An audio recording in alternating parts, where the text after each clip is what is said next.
حضور علیہ السلام سے جب پوچھا گیا کہ حضور سب سے بڑا گناہ کون سا ہے، تو آقا کریم علیہ السلام نے فرمایا کہ سب سے بڑا گناہ یہ ہے کہ ان تجعل للہ ندا، کہ تو اللہ کے ساتھ کسی کو شریک ٹھہرائے، وہو خلقک، حالانکہ اس نے تجھے پیدا کیا، تجھے تخلیق کیا اور تو اس کا شریک بنا کے بیٹھ جائے، کہ یہ سب سے بڑا گناہ ہے۔ تو راوی نے عرض کی کل تو ثم ایو، حضور پھر اس کے بعد؟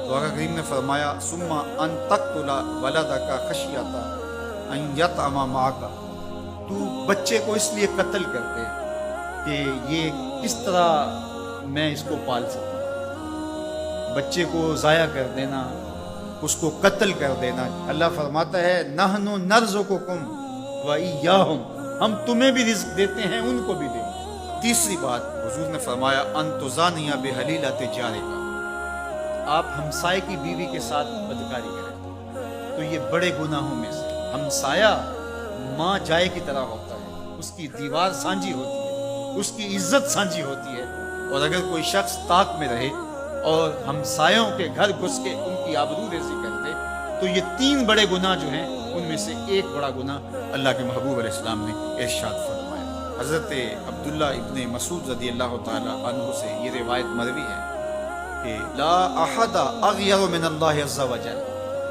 اللہ سے زیادہ کوئی غیرت مند نہیں، اللہ سب سے زیادہ غیرت مند ہے، اور اس کی غیرت کا تقاضا یہ ہے وَلِذَالِكَ حَرَّمَ الْفَوَاحِشَ مَا ظَهَرَ مِنْهَا وَمَا بَطَنَ، کہ اس نے بے حیائی کو چاہے وہ پوشیدہ طور پہ کی جائے یا اعلانیہ طور پہ کی جائے اس کو پسند نہیں کیا، اور اس سے اس نے منع کر دیا، لوگوں کو روک دیا، حرام قرار دیا، اس لیے کہ وہ خود غیرت مند مالک غیرت کا سبق دیتا ہے اپنی مخلوق کو۔ اللہ تعالیٰ قرآن مجید میں ارشاد فرمایا وَلَا تَقْرَبُوا الْفَوَاحِشَ مَا ظَهَرَ مِنْهَا وَمَا بَطَنَ، فحش کام کے قریب نہ جانا، وہ اعلانیہ طور پہ کرو یا وہ مخفی طور پہ کرو۔ تو مفسرین نے لکھا کہ جو بدکاری ہے وہ مخفی فحش ہے، اور شراب نوشی یہ اعلانیہ فحش ہے۔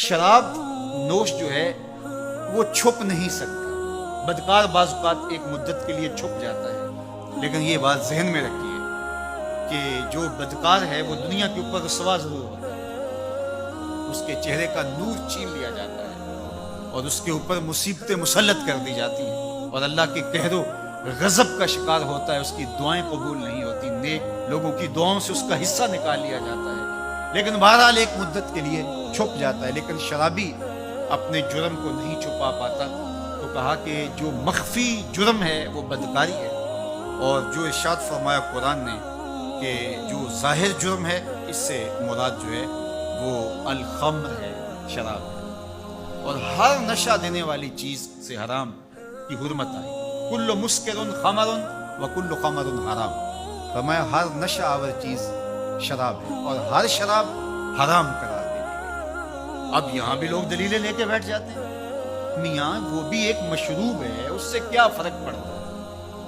میاں جب رب نے کہہ دیا تو بات ختم ہو گئی۔ ایک یہودی کے پاس ایک مسلمان مہمان ٹھہرا تو اس نے انگور پیش کیے، تو اس نے بڑے شوق سے لیے، تو تھوڑی دیر کے بعد وہ شراب لے آیا، اس نے کہا استغفر اللہ میں مسلمان ہوں، میں شراب نہیں پیتا۔ تو اس نے ہنس کے کہا یہ جو انگور آپ نے کھائے ہیں شراب اسی سے کشید ہوتی ہے۔ تو اس مسلمان نے کہا کہ آپ کی اہلیہ کدھر ہے؟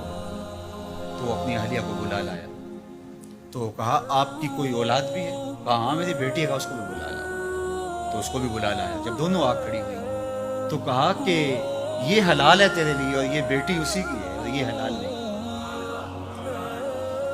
تو جب اس یہودی نے یہ بات سنی فقال اشہد ان لا الہ الا اللہ وحدہ لا شریک لہ واشہد ان محمدا عبدہ۔ اتنی خوبصورت دلیل، اتنی خوبصورت دلیل۔ ہاں انگور سے شراب نکلی ہے تو شراب حرام کیوں، انگور حلال کیوں؟ تو کہا مجھے یہ بتاؤ کہ تمہاری بیوی تمہارے لیے حلال ہے، تمہاری بیٹی تمہارے لیے حرام کیوں؟ کہا بات سمجھ میں آ۔ تو میرے رب نے بعض کا تو اس کی حکمتیں ہمارے علم میں نہیں ہوتی، اور حکمت نہ جاننے کی وجہ سے ہم کہتے ہیں کہ یار یہ بات سمجھ میں نہیں آتی۔ یہی تو ہمیں بتایا گیا کہ جو سمجھ میں آئے اس کو بھی ماننا ہے، جو نہیں سمجھ میں آئے اس کو بھی ماننا ہے۔ ہم جنت کو مانتے ہیں نا، دیکھا ہے، یا رب کو مانتے ہیں، دیکھا ہے، وہ سمجھ میں آتا ہے، تو دل میں تو آتا ہے، سمجھ میں نہیں آتا۔ میں جان گیا بس تیری پہچان گئی۔ ہم تو سب سے بڑی حقیقت کو بغیر دیکھے مانتے ہیں، بغیر سمجھے مانتے ہیں۔ ادراک فہم کی حدود سے ورا ہے، عقل و خرد کے دائروں سے ورا ہے، لیکن اس حقیقت کو ہم مانتے ہیں تو اس کے کہے ہوئے کو کیوں نہیں مانتے؟